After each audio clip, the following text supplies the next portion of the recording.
បងប្អូនទាំងអស់គ្នានៅក្នុងវីដេអូនេះគឺខ្ញុំនឹងធ្វើការបង្ហាញបងប្អូនតាក់ទងជាមួយនឹងប្រភេទ motor ខ្យល់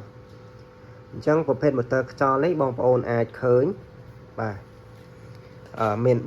3ដោយអាកដាលនេះគឺជាប្រភេទ motor ស្ងាត់បងប្អូនណាអានេះរាងវាស្អាតបាទរាងវាស្អាតវាមានកន្លែងប្រកោះពយោបាទ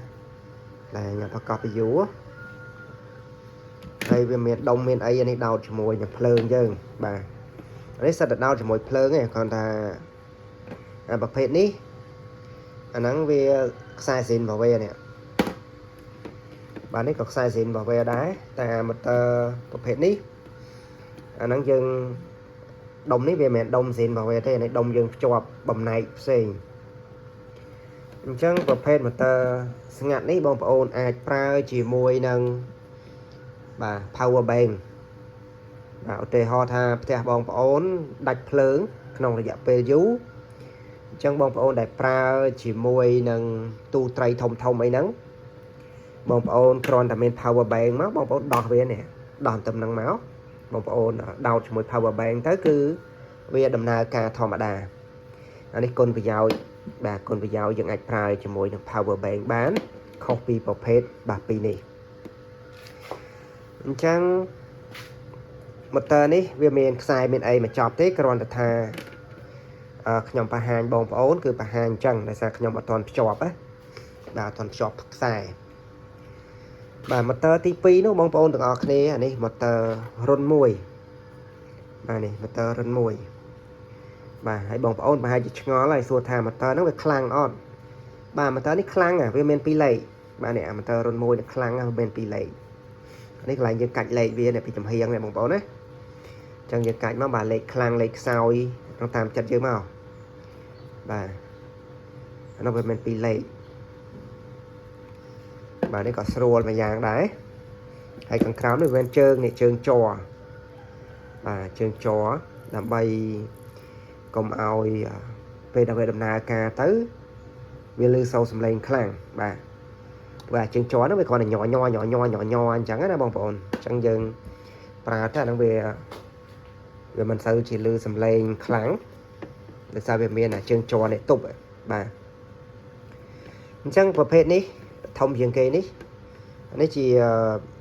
ប្រភេទ motor ក្បាល2បងប្អូនបាទ motor ក្បាល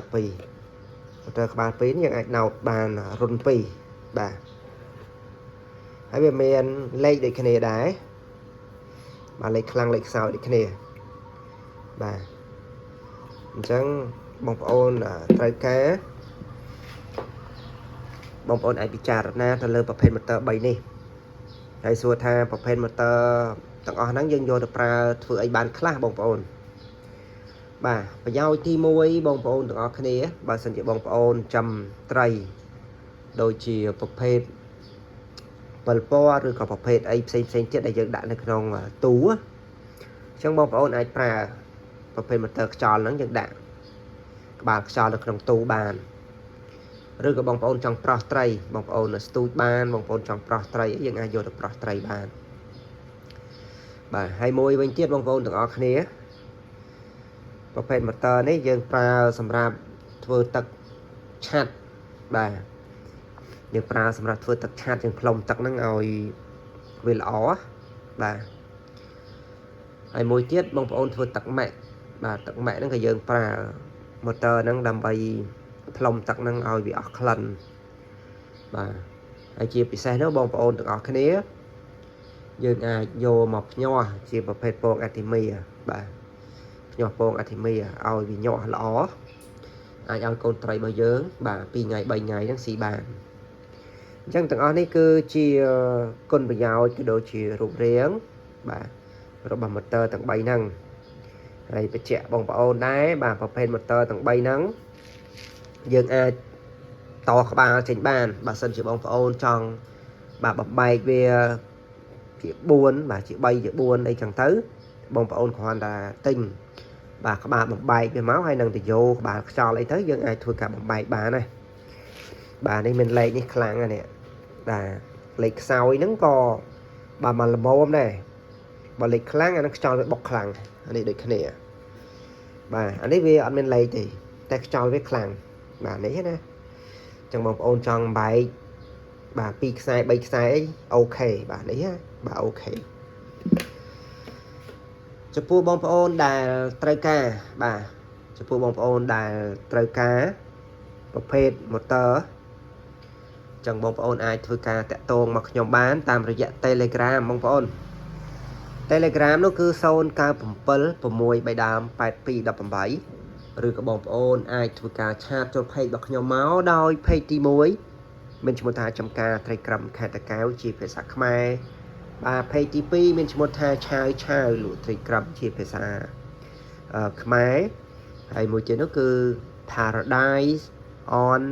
Earth បាទជាភាសាអង់គ្លេសចឹងបងប្អូនអាចធ្វើការតាក់ទងមកបានឬក៏ឆាតចូល Facebook ដោយ Facebook មានឈ្មោះថាវិចិត្រ Victory ជាអក្សរអង់គ្លេសចឹងវីដេអូនេះបង្ហាញបងប្អូនបាទប៉ុណ្ណឹងទេបាទចឹងបង្ហាញបងប្អូនប៉ុណ្ណឹងទេបាទអរគុណជួបខ្ញុំវីដេអូបន្ទាប់ហើយបើមានតម្រូវការកុំភ្លេចធ្វើការឆាតមកបងប្អូន